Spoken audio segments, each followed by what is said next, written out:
After Dad cheated and divorced Mom, I did not choose Mom, who walked away with nothing. Instead, I chose Dad, who clearly favored his illegitimate son, Oliver Brooks. It was only because after their divorce, Mom's obsession with reconciliation romance novels got me killed twice.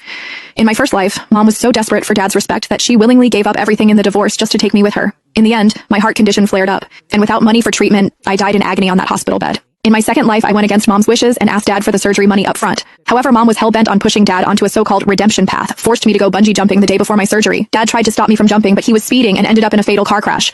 Mom blamed everything on me. With pure hatred in her eyes, she shoved me off that cliff. Useless piece of trash. Not only can't you help me win your father back, but you got him killed too. You might as well die with him. That moment made everything crystal clear. Mom never actually loved me. She just saw me as a tool to get Dad back. When I opened my eyes again, I was back on the day Mom demanded a divorce from Dad for the third time.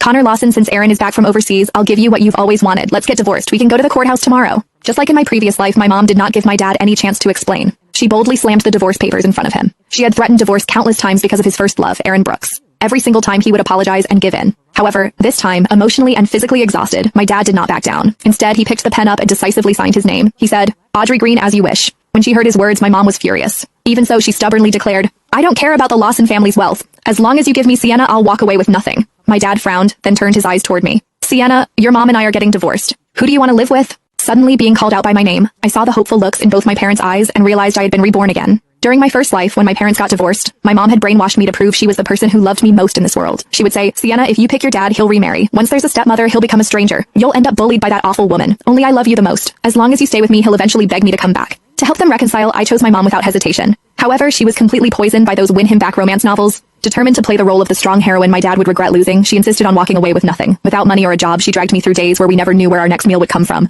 When my heart condition finally flared up and I was lying on that hospital bed in agony, I begged her to ask my dad for money for the surgery.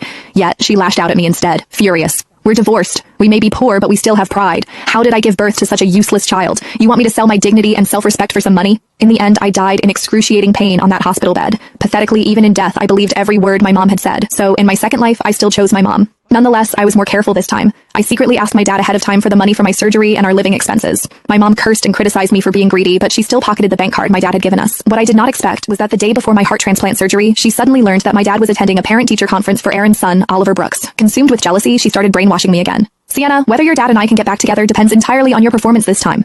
I chose to believe her once more. Later, she dragged me to a bungee jumping platform and sent the photos to my dad. "Connor, you know Sienna has a heart condition, right? She's about to bungee jump because of you. Are you going to stop her? If you don't get here in an hour, she'll jump." The moment my dad got the message, he sped over. Sadly, he crashed on the way and he ended up dying in the flames along with Aaron and Oliver. My mom pinned all of it on me. She unbuckled my safety harness and shoved me toward the abyss with pure hatred in her eyes. She hissed, saying, "If it weren't for you, Connor wouldn't have died. Useless trash."